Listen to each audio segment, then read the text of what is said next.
नमस्कार दोस्तों, स्वागत है आपका हमारे चैनल एबीएम नर्सिंग में। तो आज का हमारा टॉपिक है nursing care plan for mastitis. चलिए शुरू करते हैं। सबसे पहले हम वो डॉक्यूमेंट देखते हैं जिस पे नर्सिंग केयर प्लान बनाया जाता है। यहाँ पे क्लाइंट का नाम लिखा जाता है, यहाँ पे नर्स का नाम लिखा जाता है, यहाँ पे डेट लिखी जाती है जब पेशेंट एडमिट हुआ है। तो यहाँ पे हमने 6 कॉलम लिए हुए हैं, आप 4 से 5 कॉलम भी ले सकते हैं। हम क्या करेंगे, one by one in column को समझते चलेंगे, जैसे असेसमेंट हो गया, डायग्नोस हो गया, गोल्स हो गए, इंटरवेंशन, रैशनल और इवैल्यूएशन हो गए। ये क्या है, इसके कॉलम्स हैं, इसको क्या करेंगे हम वन बाय वन इसके सारे डेटा को समझते चलेंगे और लास्ट में क्या करेंगे, सारे डेटा को इस टेबल में मतलब जो-जो अलग-अलग कॉलम को समझेंगे हम सारे डेटा को इस टेबल में क्या करेंगे पुट कर देंगे, तो हमारा मेस्टाइटिस के लिए नर्सिंग केयर प्लान बन के तैयार हो जाएगा। तो उससे पहले हमने यहाँ पे क्या लिया है, एक हाइपोथेटिकल प्रोफाइल ली है पेशेंट की, जिसको आप आइडेंटिफिकेशन डेटा भी लिख सकते हैं। जब आप असाइनमेंट सबमिट कराते हो तो उसमें आप आइडेंटिफिकेशन डेटा भी लिख सकते हैं।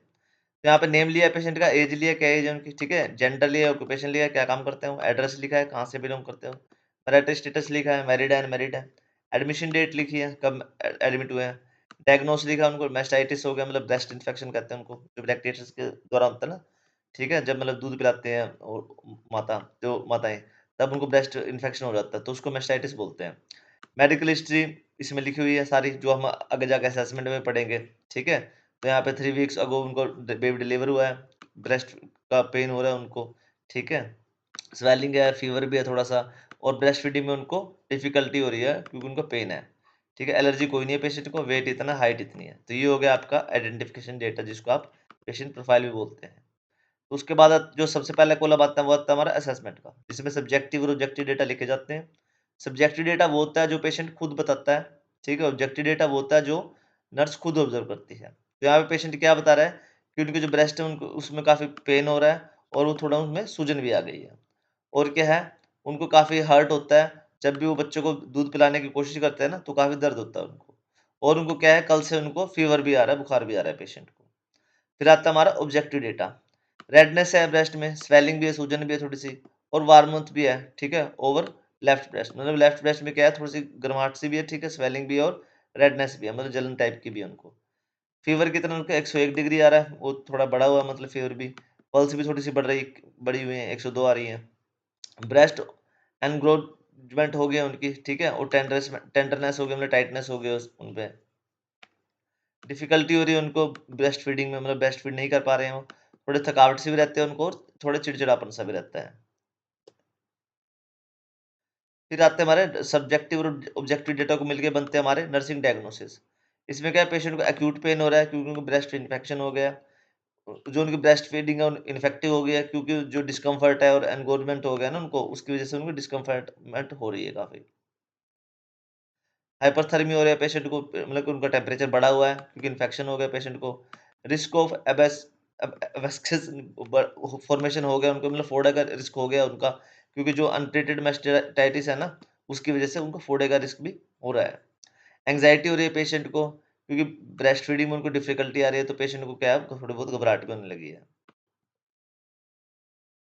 अब आते हैं हमारे गोल्स। तो गोल्स है हमारे शॉर्ट टर्म गोल्स और long term goals. Short term goals हमारे क्या है कि जो पेशेंट का पेन है और जो फीवर है ना, वो विदिन टू डेज में क्या हो जाएगा, कम हो जाएगा। आफ्टर ट्रीटमेंट के मतलब विदिन 2 डेज वो कम हो जाएगा। और क्या है, पेशेंट रिज्यूम कर पाएगा ब्रेस्ट फीडिंग को कंफर्टेबली। ये हमारे शॉर्ट टर्म गोल है। फिर हमारे लॉन्ग टर्म गोल क्या है कि जो पेशेंट के जो रिकवरी है ना, वो अच्छी तरह से हो जाएगी बिना किसी जैसे एब्सकेस के फॉर्मेशन के। ठीक है, कोई जो फोड़ा वगैरह नहीं होगा उनको। इससे बिना उसको मतलब वो बन नहीं पाएगा फोड़ा, उससे पहले उनका क्या है, ट्रीटमेंट हो जाएगा। और पेशेंट क्या है, प्रॉपर ब्रेस्ट फीडिंग की टेक्निक्स को डेमोंस्ट्रेट कर पाएगा, और जो प्रिवेंशन ताकि उससे क्या है, जो उसका रिकरेंस है ना बार-बार होने की जो प्रवृत्ति होती है, वो दोबारा नहीं होगा वो। फिर आते हैं हमारे इंटरवेंशंस। इंटरवेंशंस क्या होते हैं, जो हमारे इम्प्लीमेंटेशन और प्लानिंग होते हैं ना, वो इंटरवेंशंस में लिखे जाते हैं। तो यहाँ पे मॉनिटर करना है पेशेंट के वाइटल साइंस को, या स्पेशली किसी चीज़ को, टेम्परेचर को और पल्स को, मतलब वो बढ़े हुए हैं ना उनके। और क्या करना है, एडमिनिस्टर करना है उसको, जो एंटीबायोटिक्स हैं, एंटी एलर्जिक्स हैं, ठीक है, एंटीबायोटिक्स हैं, उसके लिए पेशेंट को एडमिनिस्टर करना है। वार्म कंप्रेसेस अप्लाई करना है जहाँ पे भी अफेक्टेड, जो भी अफेक्टेड ब्रेस्ट है ना, ताकि उसकी जो पेन है, मतलब गर्म जो सिक्का-सुक्का सा होता है वो करना है, ठीक है। और क्या करना है, प्रमोट इससे क्या करना है, मिल्क के फ्लो को प्रमोट करना है ताकि मिल्क अच्छी तरह से बाहर आ सके, दूध है जो, ठीक है। एनकरेज करना है पेशेंट को ब्रेस्ट फीडिंग के लिए और ब्रेस्ट पंपिंग के लिए, ताकि जो ब्रेस्ट में दूध जमा होता है ना, वो खाली हो सके, टीच करना है प्रॉपर ब्रेस्ट फीडिंग के लिए जो टेक्निक्स आते हैं उसके करेक्ट लैच हो गया, अल्टरनेटिव ब्रेस्ट हो गया, ठीक है, मतलब बार-बार ब्रेस्ट को चेंज कर करके पिलाना, ये टेक्निक्स उनको क्या है टीच करनी है पेशेंट को।